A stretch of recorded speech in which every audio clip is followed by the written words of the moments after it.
तो नमस्कार दर्शकों, एक बार फिर से आपका स्वागत है। एस्ट्रोलॉजी साइंस देख रहे हैं आप, और हम बात करेंगे वक्री गुरु के बारे में।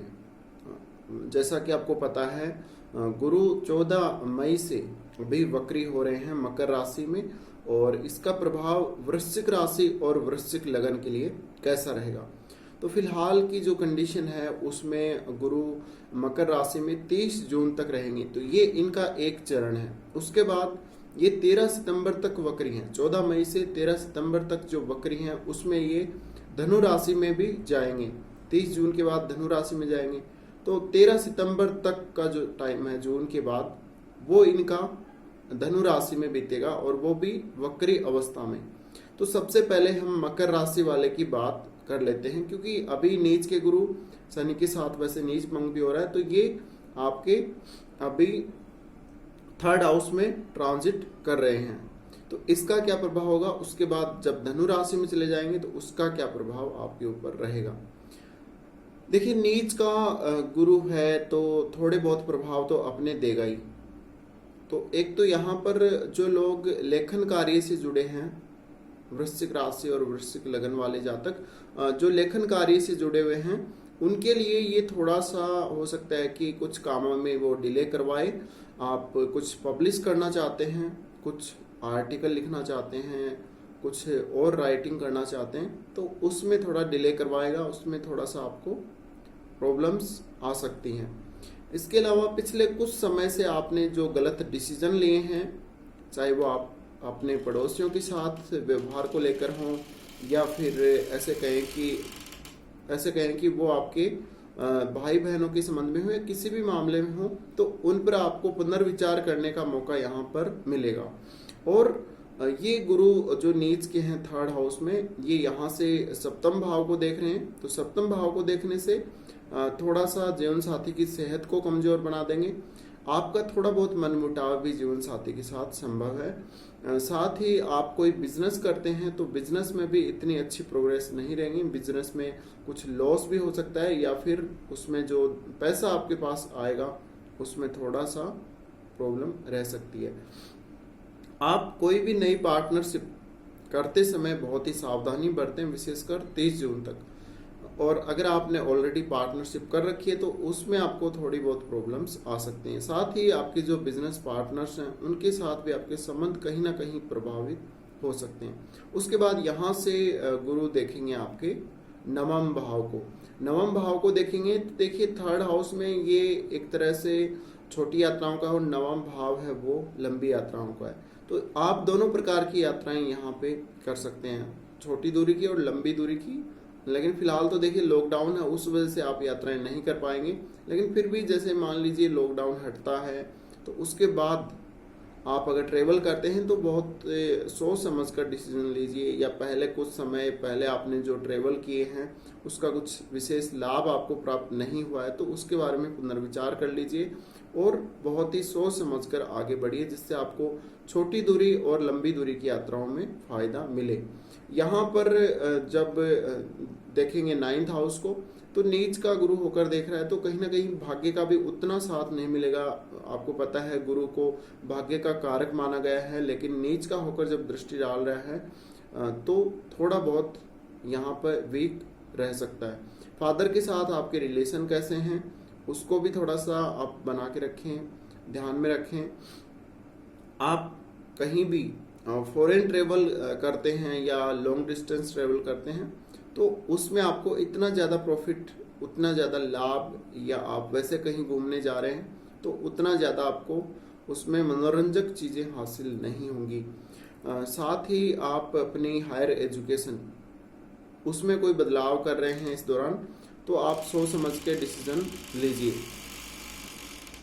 उसमें आप सोच समझ कर डिसीजन लीजिए, जिससे आपको आने वाले समय में कुछ अच्छा होगा आपके लिए। उसके बाद यहाँ से लाभ भाव को देखेंगे, तो लाभ भाव को देखेंगे तो आपकी कुछ इच्छाएं अधूरी रह जाएंगी, आपकी कुछ इच्छाओं में, इच्छा पूर्ति में बाधा आ जाएगी, और बड़े भाई के साथ आपके रिलेशन प्रभावित होंगे। आपका जो नेटवर्क सर्कल है उसका इतना सपोर्ट आपको नहीं मिलेगा। नेटवर्क सर्कल से आपको यहाँ पर कुछ नए दोस्त ऐसे मिल सकते हैं आपको, जहाँ पे वो इतना सपोर्ट आपको ना करें और बिल्कुल आपके लिए कहीं ना कहीं वो बाधाएं उत्पन्न करें। वैसे यहाँ पर जो दृष्टि है वो अच्छी मानी जाएगी लाभ भाव पर, तो लाभ जरूर आपको धीरे प्राप्त होगा, इच्छाएं जरूर देर से पूरी होंगी, लेकिन वो आगे चलकर होंगी। अब बात करते हैं 30 जून के बाद के समय की।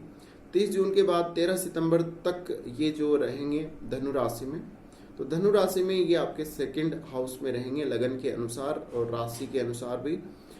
तो धन की जो स्थितियां हैं उनको लेकर कहीं ना कहीं अच्छा रहेगा, लेकिन साथ ही क्योंकि गुरु जिस भाव में होते हैं और ये वक्र भी हैं, तो कहीं ना कहीं खर्चा भी करवा देंगे। बचत होने के साथ साथ खर्चा भी होता रहेगा। तो धन संबंधी स्थितियों को लेकर, पैसे की खर्च करने वाली कंडीशंस को लेकर थोड़ा सा सावधानी आपको रखनी ही पड़ेगी।